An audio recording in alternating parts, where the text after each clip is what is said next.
Assalamualaikum warahmatullahi wabarakatuh.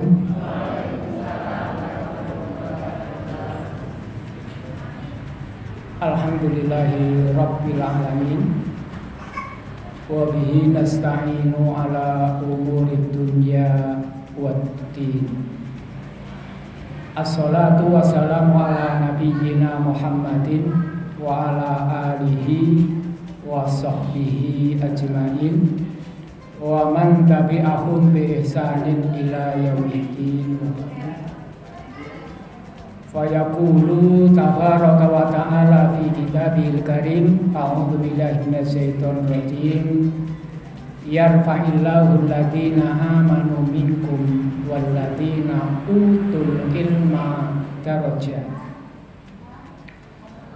Alhamdulillah jamaah Masjid Al-Huda dan sekitarnya yang dirahmati oleh Allah.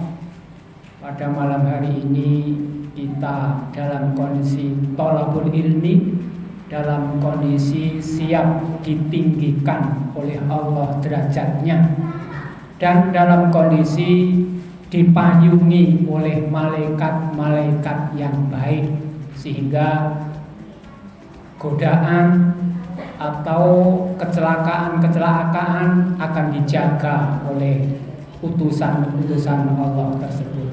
Amin ya rabbal alamin. Yang kedua, selalu kita berdoa mudah-mudahan sholawat dan salam tetap dilimpahkan kepada junjungan kita Nabi besar Muhammad sallallahu alaihi wasallam, Nabi yang terakhir, satu-satunya Nabi yang kita jadikan sebagai suri toladan di dalam kehidupan, baik kehidupan hal-hal yang kecil, masuk WC, makan dengan tangan kanan, pergaulan dengan masyarakat, sampai urusan-urusan besar, memilih pemimpin keluarga ataupun pemimpin negara.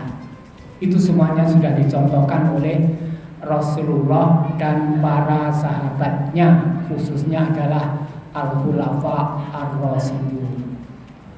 Yang ketiga kalinya kita juga berdoa mudah-mudahan pemberi, penyedia fasilitas, pertama masjid, tanah wakafnya, kemudian takmirnya, kemudian bagian konsumsinya, juga bagian slide, terakhir adalah para hadirin dan hadirat, mudah-mudahan mendapatkan limpahan pahala dari Allah Subhanahu wa ta'ala. Amin ya rabbal alamin. Jamaah rahimakumullah, kita sadar sekarang kita sudah memasuki bulan pertama di tahun baru Islam, bulan Muharram. Kalau kita mendengar bulan Muharram, maka kita ingat peristiwa yang luar biasa adalah hijrah Rasulullah SAW beserta para sahabatnya dulu dari tempat kelahirannya ke tempat asing yang jaraknya sekitar 600 km. 600 itu jarak Jakarta, bunti Pak, Surabaya, jalan kaki, kadang naik unta, panas, tidak ada pepohonan untuk hiu. Hijrah. Dan orang-orang yang tertulis dalam hijrah itu adalah orang-orang yang hebat. Sudah hijrah, nanti ada perang Badar, perang Uhud. Maka sahabat Nabi yang terlibat di kedua perang itu jangan pernah menyinyiri, jelek-jelekkan, sejelek apapun dia yang dilakukan, karena mereka adalah veteran-veteran perdana yang diagungkan oleh Rasulullah Sallallahu Alaihi Wasallam. Jamaah rahimakumullah, pada malam hari ini kita memasuki hadis yang ke-30. Hadis yang dulu sudah banyak. Ada yang hal-hal yang ringan, ada hal-hal yang berat, tergantung siapa di antara para sahabat yang itu yang menjadi penyebab munculnya hadis. Ada sahabat yang agak bodoh bertanya kepada Rasulullah, dijawab la taqdab. Karena kalau orang bodoh tanya dikasih ceramah banyak juga nggak akan paham. Tapi ada hadis seorang sahabat yang bertanya tentang suatu, jawabnya istafti qalbak, tanya hatimu. Karena yang bertanya tadi orangnya pintar. Kalau orang bodoh suruh tanya hatinya sendiri ya nggak bisa. Ya, jadi Rasulullah ketika menjawab, ketika melantunkan hadis itu sangat sesuai dengan penyebabnya. Ya. Hadis pada malam hari ini agak keluar dari itu, nggak ada penyebab dari para sahabat, nggak ada latakdot juga nggak ada apa, nggak ada istafti qalbak, tapi hadis cukup mengejutkan juga bahwa Islam itu tergambar di hadis yang pendek ini. Ya, karena agak pendek, nanti kita baca bersama. Sebelum kita baca bersama, saya bacakan terlebih dahulu. Bismillahirrahmanirrahim. Judulnya Hududullahi wa hurumatihi. Hudud itu batas Allah yang nggak boleh ditendang, nggak boleh dilanggar. Wa hurumatihi, hal-hal yang dilarang, diharamkan. Berarti agak berat malam hari ini karena batasan-batasan yang agak mengeri. An Abi Sa'labah Al-Khussani Jursum bin Nasir an Rasulillah sallallahu alaihi wasallam qala innallaha farada faraidha fala tudayyi'uha wa hadda hududan fala taqtaduha wa harrama asya'a fala tantahikuha wa sakata an asya'in rahmatan lakum ghairu nisyanin fala tabhasu anha. Hadis hasan rawahu ad-Daraqutni wa ghairihi. Kita baca bersama. An Abi Sa'labah Al-Khussani Jursum bin Nasir an Rasulillahi qala innallaha farada faraida fala tudayyi'uha wa hadda hududan fala taqtaduha wa harrama asya'in fala tantahikuha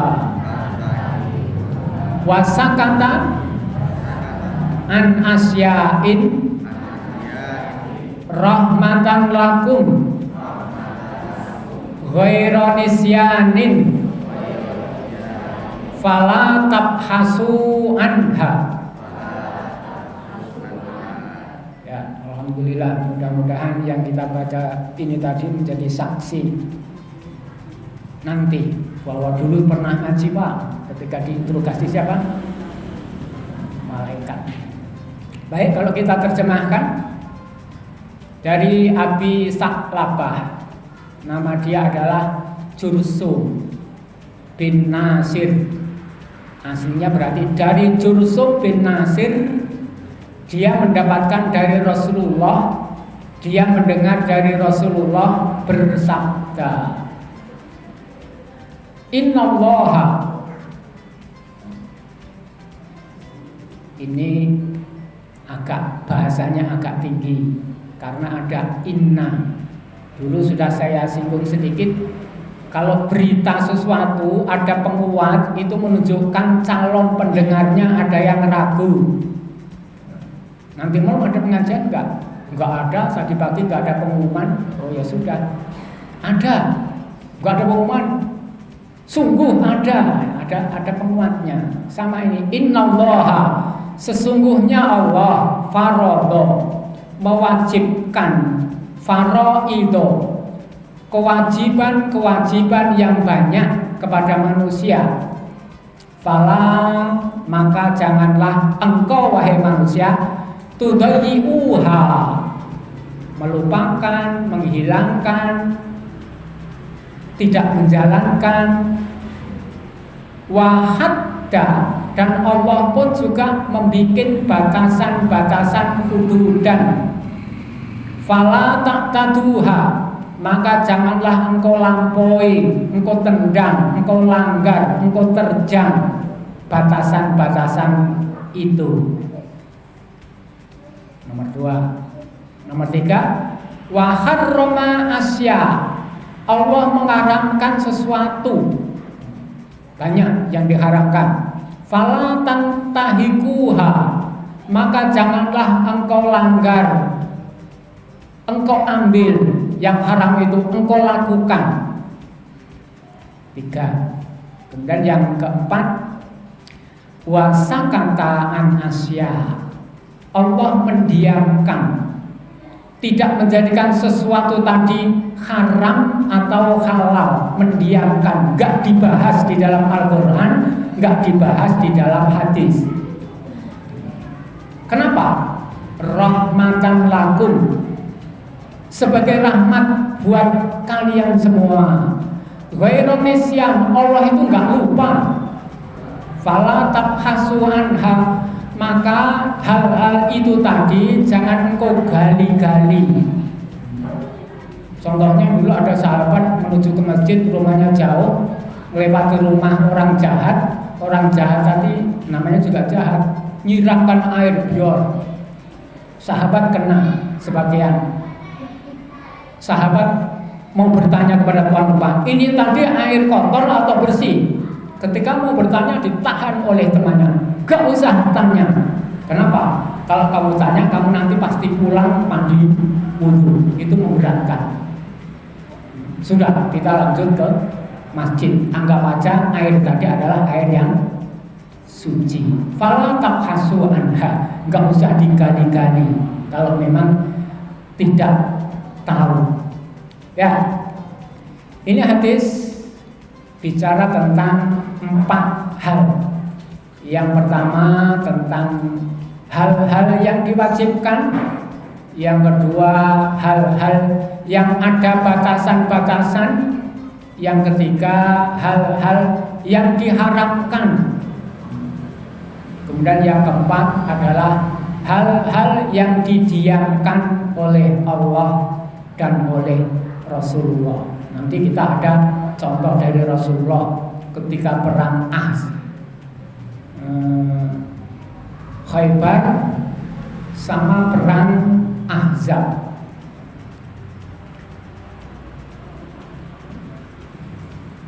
Kita lari ke Al-Wafi dulu. Di dalam buku Al-Wafi ada 5 kesimpulan besar. Pesan dari beliau pensyarahnya adalah, yang pertama dari hadis tadi memberi makna wujubu al-muhafadzah alal faraidi wal wajibah, wajib bagi umat Islam untuk menjaga hal-hal yang diwajibkan, fardu. Fardu nanti ada fardu ain, ada fardu kifayah, nanti di syekh satunya. Ya, umat Islam wajib menjaga hal-hal yang fardu, yang wajib. Seperti sholat 5 waktu itu wajib dan wajib ain, nggak boleh diwakilkan satu keluarga disolatkan oleh bapaknya saja. Namanya fardu ain ya sendiri-sendiri. Yang kedua, al-wuqufu inda hududillah. Orang muslim yang baik itu hidup di bawah atau di lingkungan koridor yang sudah digariskan oleh Allah. Ke kanan nggak boleh, ke kiri nggak boleh, lurus sesuai dengan surat Al-Fatihah, ihdinas siratal mustaqim. Garis-garis kanan kiri itu adalah setrum-setrum magnet setan. Kalau kita ikuti ya berarti kita nggak menuju ke depan, menuju ke kiri atau ke kanan tadi. Orang muslim yang baik harus ada di koridor. Cuman kan sekarang banyak orang nggak ngerti koridornya itu mana. Yaitu ilmunya harus ngaji kayak kita. Kalau nggak ngaji ya nggak tahu. Yang ketiga, al-man'u min kurbanil muharramah. Hadis tadi memberi pelajaran kepada kita agar kita tidak menjalankan, bahkan kurban, mendekati saja jangan. Mendekati hal-hal yang haram saja jangan. Apalagi ikut andil menegakkan yang haram. Rumah perzinahan mau dibongkar dihalang-halangi. Nah, itu berarti dia malah ikut andil menegakkan hal yang mungkar.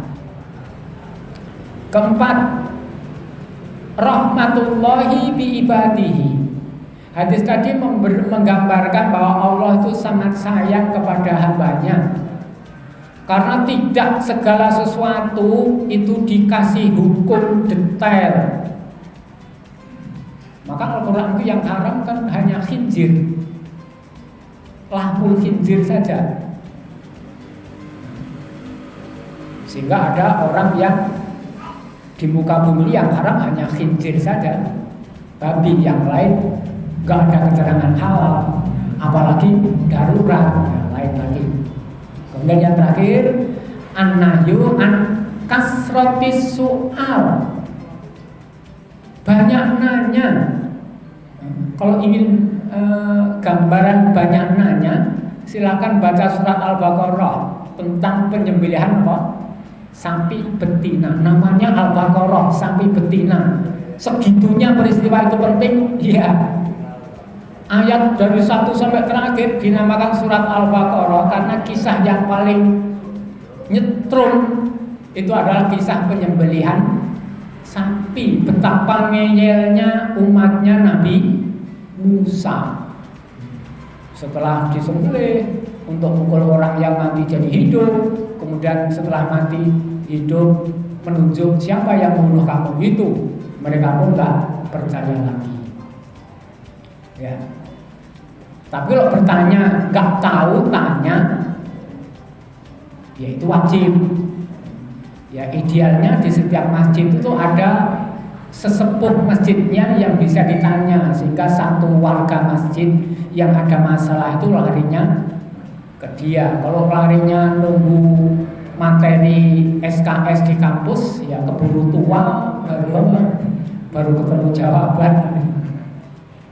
Ya idealnya. Baik, ini yang dari kitab Al-Wafi ada 5 hal yang ditekankan. Secara detail imam yang lain memberi keterangan agak panjang lebar. Yang pertama menggambarkan bahwa qasamal ahkam, hadis tadi membagi hukum ila arba'ati aqsam, menjadi 4 grup hukum. Al-qismu al-awal, paling pertama adalah hukum-hukum al-faraid, bukan faraid pembagian harta warisan, tapi di sini adalah fardu-fardu, hukum yang jatuhnya hukum fardu, wajib, seperti sholat 5 waktu, mau dijalankan di masjid atau di rumah wajib. Wah, saya kok terlambat ke masjid, ya sudah, nggak usah sholat walaupun di rumah, ya jangan. walaupun terlambat, kalau bisa ya ke masjid kayak Pak siapa ini? Teman saya. Temannya sudah selesai, bapak itu baru datang, itu luar biasa. Kalau orang lain, sudah komat, sudah nggak ke masjid karena malu datang terlambat. Kayak orang Arab itu kalau sholatnya terlambat malu. Sehingga Pak, orang-orang yang kebiasaan ketika adzan maghrib jedanya 15 menit, masih santai. Kemudian sudah komat, ya biasanya Pak Imam bacanya surat An-Naba panjang. Nanti habis komat kan saya butuh masih bisa Pak ke masjid. Ternyata nggak An-Naba, yang dibaca surat Al-Fil itu sangat buru-buru. Pakai pakaian kadang terbalik, pakai kutro terbalik, masuk pintu itu nendang apa? Pintu yang masuk duluan sandalnya. Makanya kalau depan masjid Arab itu yang kotor depan apa? Depan pintu sini. Karena mau masuk sandalnya yang duluan apa? Malunya Pak, ketika sudah salam orang Arab yang di belakang berdiri lagi, itu sangat air. Maunya sebenarnya dia nggak terlambat, cuman kan teledor tadi. Tapi bagus, niat nggak terlambat itu bagus. Apalagi si Pak Yanto ya, luar biasa. Sering saya ketemu, kita sudah selesai, beliau baru datang tuh luar biasa. Kalau saya belum bisa jalankan seperti beliau. Udah komat ya sudah. Barakallah Pak ya, Masya Allah. Ya, sholat, kemudian puasa, kemudian zakat. Sholat, puasa biasa, yang zakat ini yang agak di negeri kita agak compang camping. Kadang dikelola negara, kadang uangnya malah hilang. Padahal kalau seandainya zakat itu dikelola oleh masjid masing-masing, ada pengurusnya, ngamati penduduk mana yang berhak, luar biasa. Nggak harus ngucur ke Jakarta melewati Palang ribuan kilometer, yang saya sampai sana tinggal dikit. Ya. Wa jami'u al-wajibat allati amarahallah, ya. Banyak hal-hal yang fardu-fardu, yang wajib-wajib, tapi bagi kita manusia yang sedang, nomor satu adalah sholat dan puasa. Kalau zakat kan kalau mampu, kalau ada. Al-fardu al-wajibu. Apa sih bedanya al-fardu dengan al-wajib? Kata para ulama, sama saja. Wahidun, sama artinya, ya. Kriteria wajib atau fardu ini ada beberapa karakter. Yang pertama adalah menggunakan fi'lul amri. Nah, ini agak repot. Ngaji kita itu ngaji kelas tinggi. Harusnya Pak Ketua PCM, khusus PCM Kasihan tuh bikin ma'had bahasa Arab Pak. Yang sudah kelas-kelas menengah itu ditinggikan biar segera bisa memahami Al-Quran, ini perintah, ini enggak perintah, ya. Ciri khasnya nyuruh fi'lul amri, seperti wa aqimus shalah, akim ini fi'il bermasalah dari koma yakumu, fi'il amarnya kun atau akim. Karena ini fi'il bermasalah itu fi'il yang hurufnya ada huruf alif, ya, wawu, bermasalah, namanya huruful ilah, huruf yang sakit. Dia akan bermasalah kalau menjadi fi'il amr. Kalau fi'ilnya nggak ada kata huruf-huruf itu, contohnya kataba, uktub, jalasa, ijlis. Tapi kalau ro'a itu melihat huruf yang bermasalah dua, maka fi'il amrnya hanya ro. Wako yang bermasalah dua, fi'il amrnya ki. Itu kan harus dipelajari umat-umat. Saya belajar puluhan tahun. Kemudian di Mekah saya belajar khusus bagaimana mengajarkan bahasa Arab untuk non-Arab. Dipilih kosakata yang dua huruf kalau ada. Kalau enggak yang 3 huruf. Jangan ngasih pelajaran kepada orang dasar kosakata yang lebih dari 4 huruf. Contohnya istikharah, istisqa, itu bikin stres mereka. Orang-orang yang dasarnya kataba, doroba, ya itu kalau cara belajar bahasa Arab. Jadi enggak belajar bahasa Arab langsung pakai Al-Quran, ya, stres. Yang ngajar stres, yang ngajar stres. Ya, fi'il amr, kata kerja perintah. Yang kedua, ciri khasnya menggunakan fi'lun mudhari' tapi didahului lamul amr. Contohnya kalau nyuruh langsung kan kasar. Ya walad ijlis, wahena duduk. Tapi kalau kita nyuruh orang lain, Pak tolong dia suruh duduk, lihat jelis, agak lembut. Di sini contohnya wali yang tawafu, ini fi'ilnya untuk orang banyak.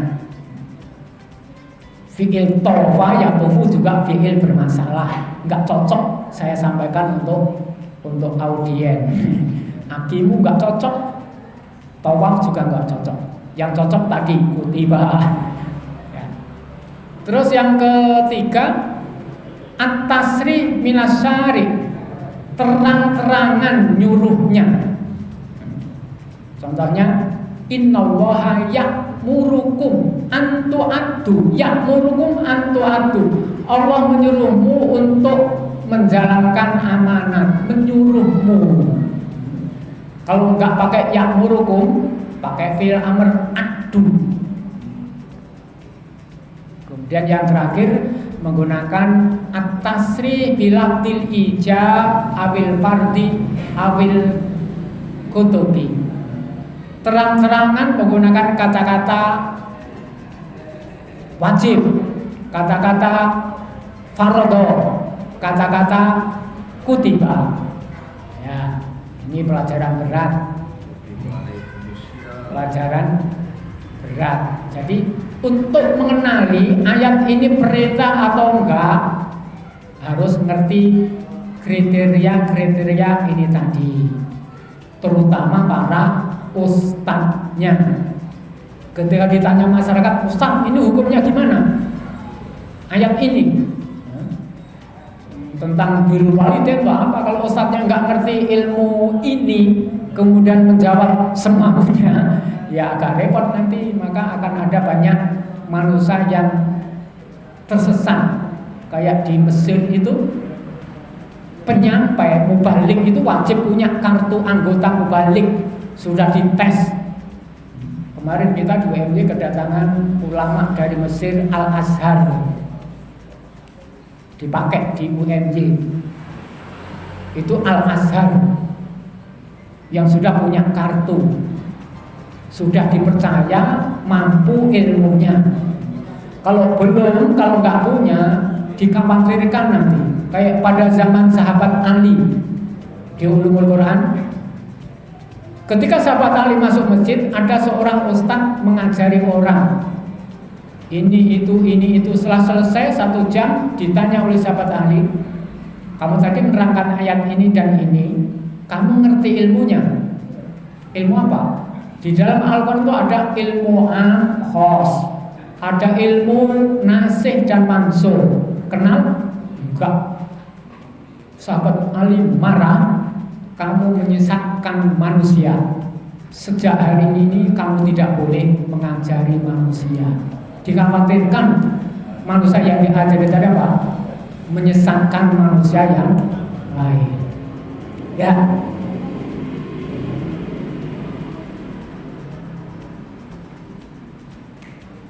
Tadi fardun yang wajib. Wal fardu menurut ajaran fikih, fardu itu dibagi menjadi 2. Ada fardu ain, ada fardu kifayah. Al fardu al aini, fardu ain yang dimaksud adalah ma yatahattamu ada'uhu ala kulli mukallafin bi ainihi, menjalankan itu dijalankan oleh setiap pribadi, mukallafin bi'ainihi, tidak diwakilkan. Contohnya sholat 5 waktu, nggak boleh orang sakit sholatnya diwakilkan, nggak ada. Termasuk haji yang rukun, walaupun yang sakit ya harus dibawa ke Padang Arafah, dibawa ke Mina. Nggak boleh orangnya di rumah sakit di kamar kemudian diwakilkan wukuf di Padang Arafah. Yang rukun-rukun wajib dijalankan. Yang kedua, al-fardu al-kifayah. Apa? Adalah sebuah kewajiban yang bisa mengerjakannya diwakili ala jama'atin minal mukallafin. Contohnya kita menjalankan sholat mayit. Kalau satu RT ada yang meninggal satu masjid sudah ke sana, yang lain enggak, itu sudah gugur. Tapi kalau dalam satu RT tak seorang pun menyolatkannya, maka dosanya dosa jamaah.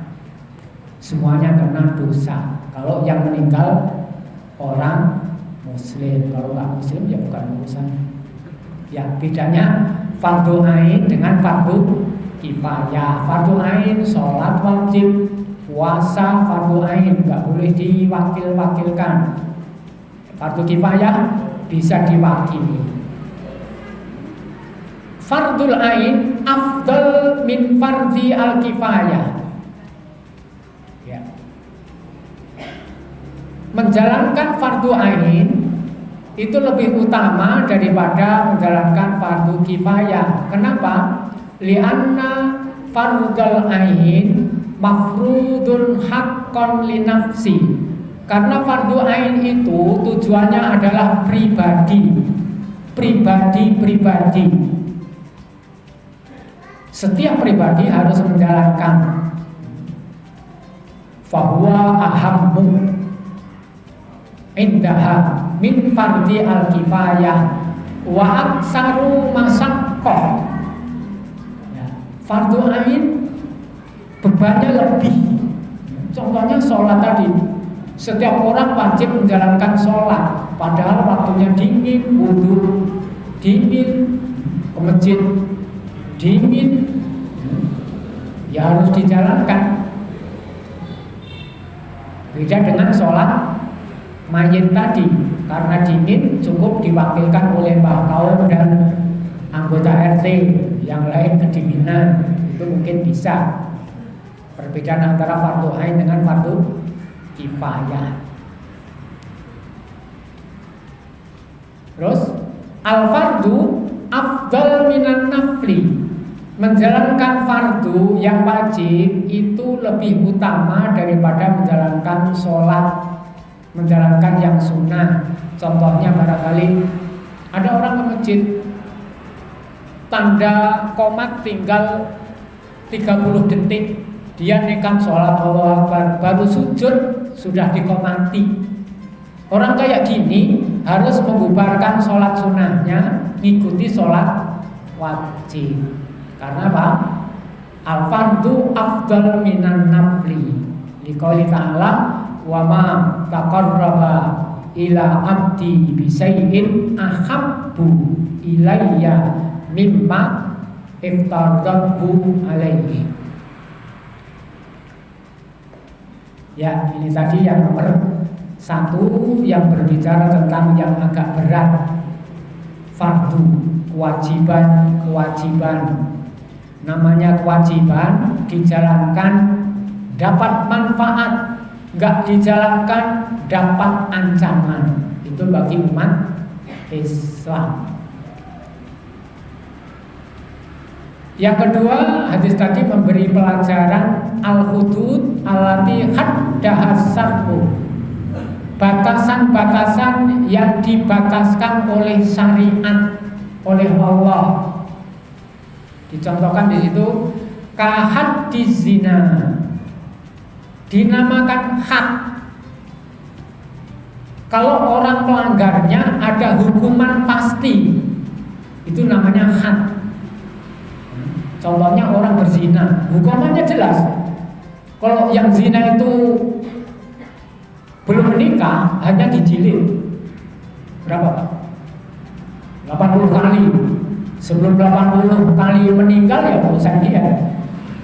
Berbeda kalau yang berzina itu sudah berkeluarga, pernah berkeluarga, atau sudah beristri tetap berzina, itu hukumannya adalah rajam. Rajam itu dilempari sampai mati. Kalau dilempar 5 kali mati, ya syukur, berarti dia nggak terlalu tersiksa banyak. Tapi kalau dilempar 100 kali masih melek-melek, itu kasihan. Lempar aja batu yang besar biar apa? Cepat mati. Karena memang hukuman dia adalah rajam.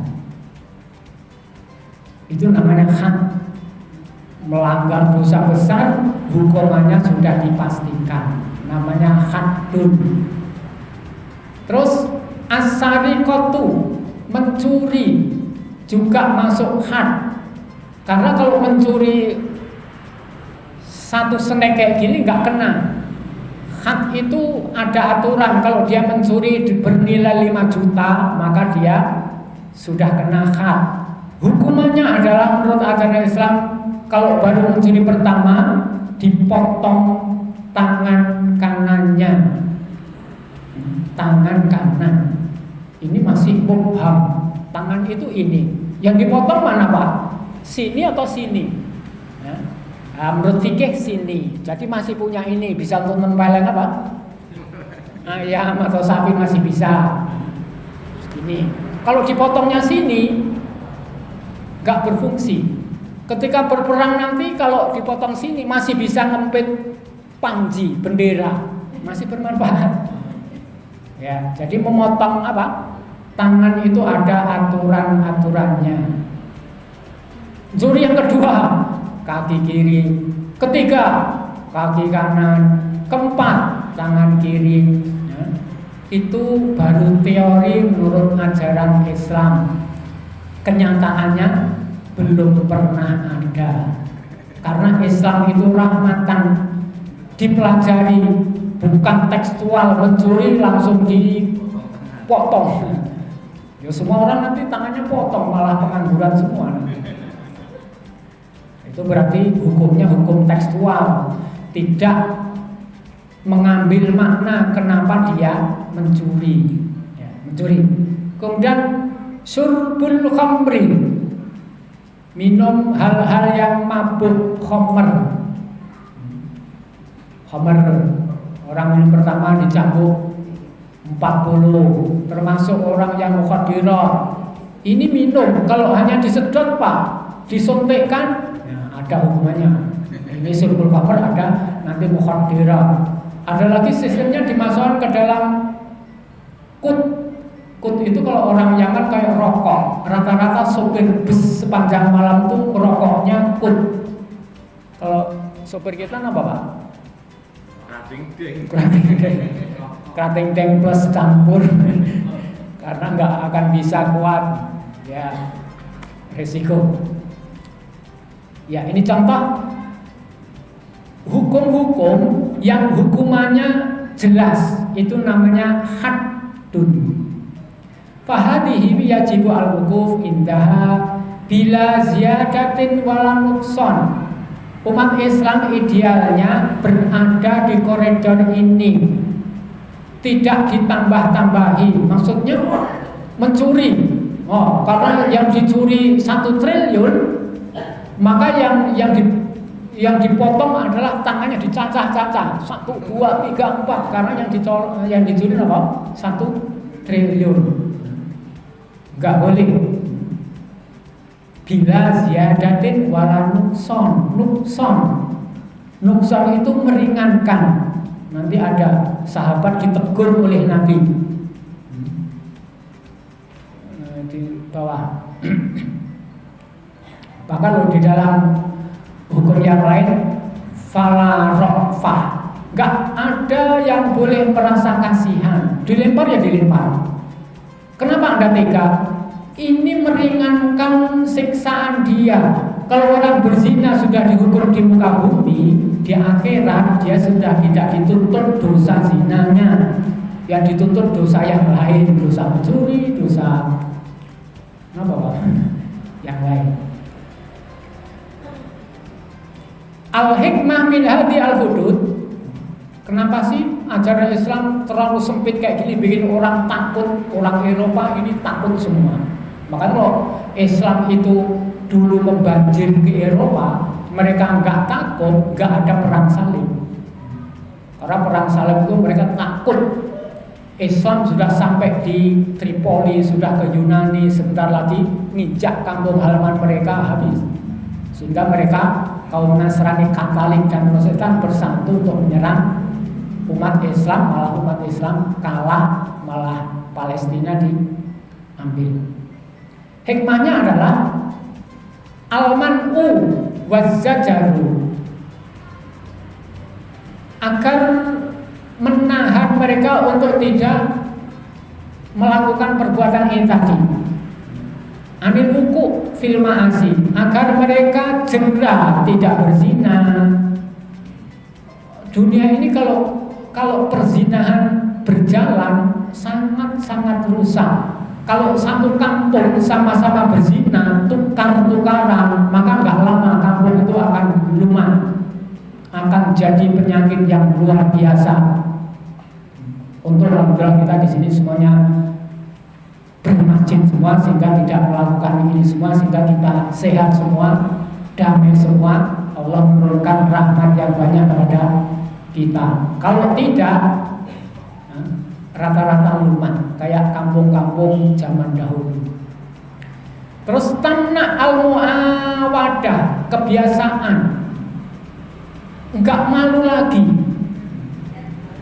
Dulu saya punya tetangga laki-laki mendatangi rumahnya, perempuan masih punya suami, santai saja, enggak punya malu. Fi misli dzalika al-dhanbu wa tamna ghairahu. Kalau ada orang yang disiksa, dihukum tadi, agar orang lain tidak tertarik untuk menjalankan. Yang kita lihat hal seperti ini adalah di negeri kita, di Aceh. Aceh ada kelompok GAM yang baik menerapkan apa? Syariat Islam dengan baik. Itu bisa dicontoh, walaupun umat yang jelek mencibir habis-habisan.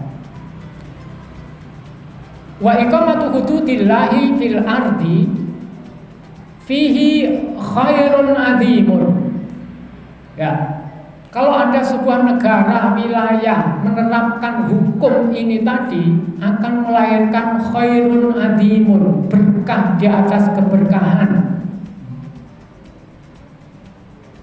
Haddun yuqamu fi ardillahi khairun min antum tiru arba'ina aman. Satu hukuman yang dijalankan sesuai dengan hukum Allah itu lebih baik daripada kondisi subur 40 tahun.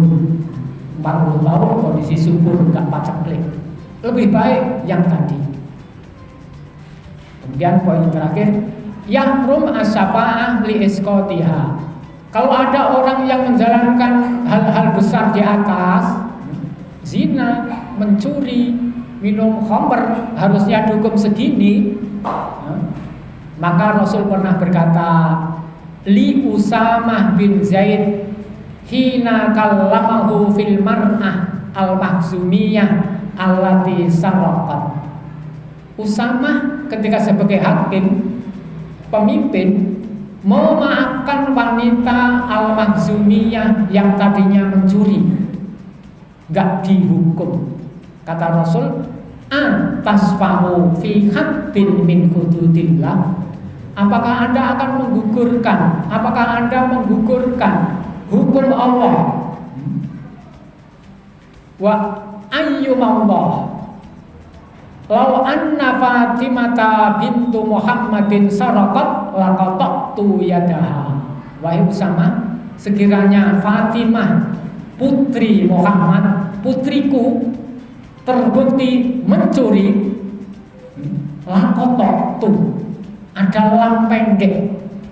Artinya sungguh pasti akan aku potong tangannya. Itu kata Rasulullah kepada Usamah ketika Usamah toleransi tidak menghukum seorang wanita yang mencuri.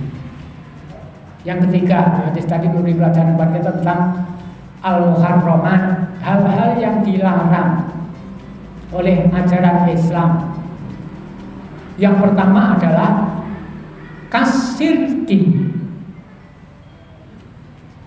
paling agung, hal yang paling besar di muka bumi jika dilakukan oleh manusia adalah asyirku, menyekutukan Allah. Berdoa bukan kepada Allah, meminta bukan kepada Allah, tapi ke makhluk yang lain yang tidak tampak, terutama para pemburu-pemburu, orang pintar, dukun. Itu masuk di bab asyirku. Bahkan sekarang banyak sekali berkedok ruqyah. Hati-hati jangan terlibat ruqyah. Orang yang meruqyah itu kalau nggak kuat akan diserimpung oleh jin yang di ruqyah. Harus banyak menjaga diri. Kalau tidak biasa-biasa saja. Syirik. Yang kedua al-qatlu, membunuh orang, dosa besar. Syurbul khamri, ya, zina, ya, dan yang lain-lainnya.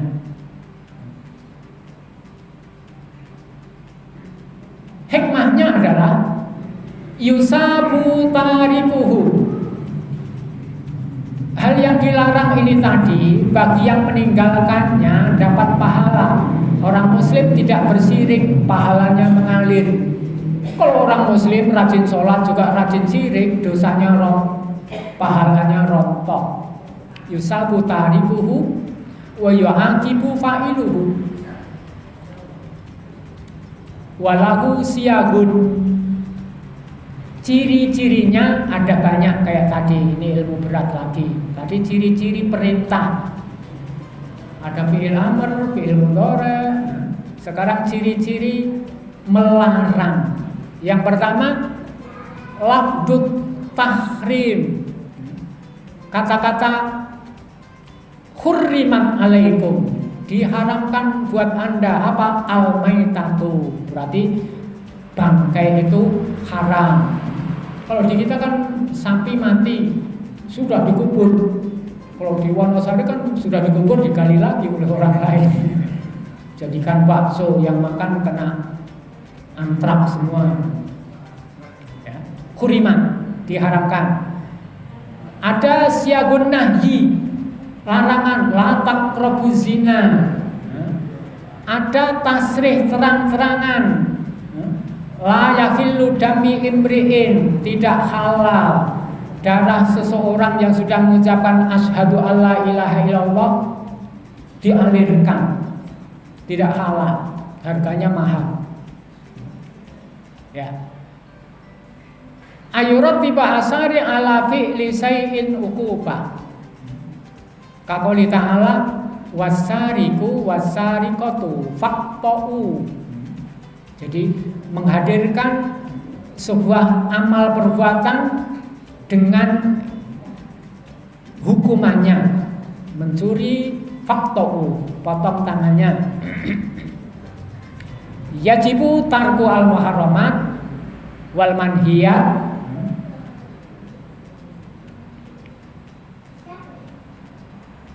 Wajib meninggalkan hal-hal yang haram, hal-hal yang dilarang oleh agama Islam.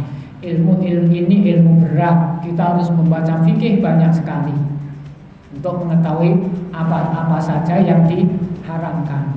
Kemudian yang terakhir bicara tentang al-maskutu anhum.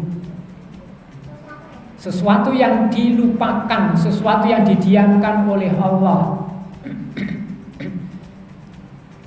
Tidak disebut halal, juga tidak disebut haram. Bab ini Syekh Utsaimin berkata, lakin hadza fi ghairi al-ibadat. Hal ini yang didiamkan ini adalah hal-hal yang tidak ada hubungannya dengan ibadah. Amma fi al-ibadat faqad haramallah. Untuk urusan ibadah Allah sudah punya tatanannya. Ibadah hanya kepada Allah, nggak boleh beribadah kepada selain Allah. Nanti setan berkelit. Itu setan kan betul, iblis. Sujud kan harusnya kepada Allah. Kenapa dia dipaksa sujud kepada Adam? Kan iblis betul itu. Ini daya nalar orang yang jauh dari hidayah. Iblis gak mau sujud itu bukan karena itu, tapi iblis adalah ana khairun minhu, kesombongan yang menjalani iblis tidak mau sujud kepada Adam, padahal Allah memerintahkannya. Ya. Wajhu dalalati minal hadis ala anna ma sakata anhu fa huwa afun. Hadis tadi menggambarkan bahwa yang didiamkan oleh Allah itu adalah dimaafkan. Banyak sekali hal-hal kalau kita kuliti satu persatu, kita di rumah sendiri, ini dosa atau enggak itu banyak sekali. Sehingga dosa kita itu sebenarnya banyak sekali. Tapi Allah juga memberi peluang menggugurkan dosa-dosa tadi ke masjid, seperti nanti kita puasa di tanggal 10 Muharram, menggugurkan dosa-dosa, terutama dosa-dosa kecil. Annahu bayyana anama sakatallah anhu ba'da syar'i innama huwa mubahun, boleh dijalankan, rahmatun bina, rahmat Allah untuk kita, wa tahfifan anna, meringankan kita, fala nabhas anis soal anhu, kita tidak perlu ngorek-ngorek, membongkar-bongkar ini halal atau haram, halal atau haram. Wa hadza dalilun ala ibahatihi. Inilah karena enggak ada keterangan jelas haram dan halal, berarti dibolehkan. Wa makna kaunu as-sukut rahmah, yang didiamkan tadi rahmat Allah, li annaha lam tuharrim fayu'aqib, enggak diharamkan sehingga dimakan, sehingga diberi iqab. Walam tujib, tidak diwajibkan, fayu'aqib man ala man tarakaha, orang yang meninggalkannya. Bal hiya afun la harajun fi fi'liha wala fi tarkiha, boleh dijalankan, boleh tidak dijalankan. Ya, ini hal-hal yang didiamkan banyak sekali. Banyak sekali. Layang bagi al-bahsu wa soal amma sakata anhu. Kita umat Islam gak perlu ngorek-ngorek yang didiamkan. Walidzalika kana nabiyyu, sehingga Nabi apa? Yakrahu soal wa yanha anhu. Rasul melarang, membenci banyak bertanya-tanya. Kenapa? Khaufan ayyab ridho alal ummah, takut kalau dijawab nanti jadinya diwajibkan. Contoh sholat tahajud, Rasul kerjakan, sahabat mau ikut-ikut, maka Rasul sholatnya di rumah. Kalau seandainya Rasul mengerjakan di masjid terus sholat tahajud itu, maka para sahabat ada yang menyangka ini wajib, sehingga Rasul menjalankannya di rumah. Selesai sholat pun kadang Rasul nggak pikir, langsung pergi.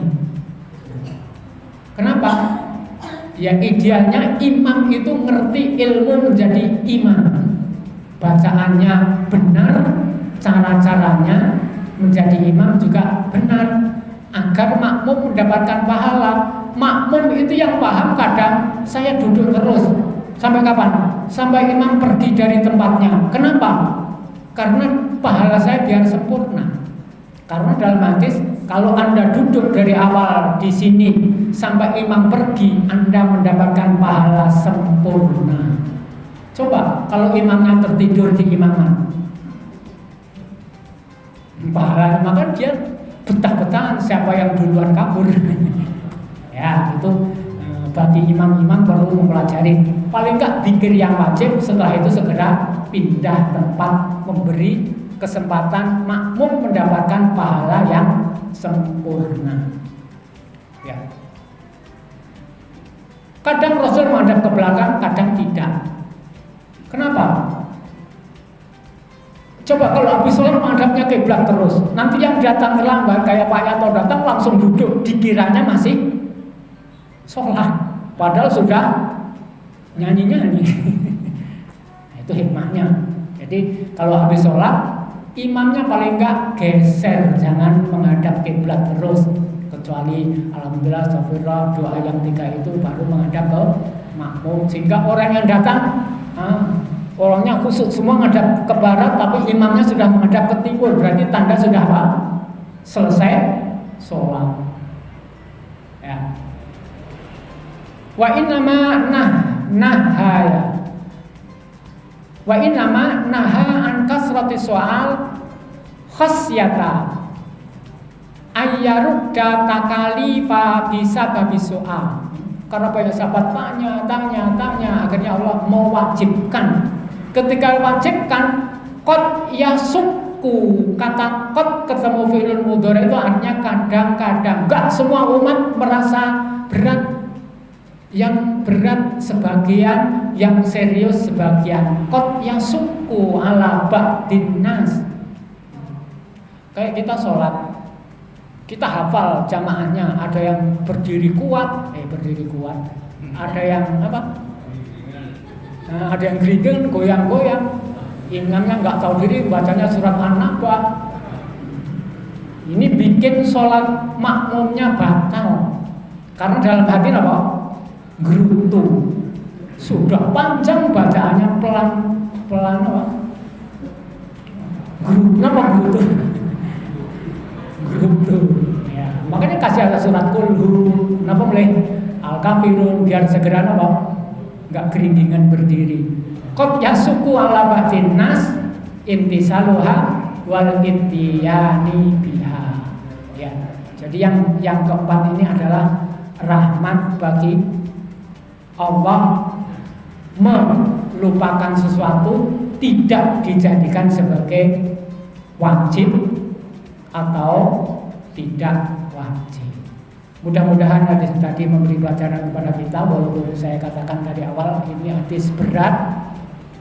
Harusnya anak-anak pondok yang mempelajari, karena urusannya adalah urusan sigoh-sigoh perintah sama sigoh-sigoh larangan. Kalau itu ngerti, maka membaca Al-Quran itu akan ketemu. Ini ayat larangan, ini ayat perintah, ini ayat kisah. Tahu, karena Al-Quran itu isinya hanya 3, perintah, larangan, sama kisah. Demikian yang saya bacakan hadis pada malam ini, mudah-mudahan bermanfaat bagi kita bersama. Kalau ada mohon maaf. Assalamualaikum warahmatullahi wabarakatuh.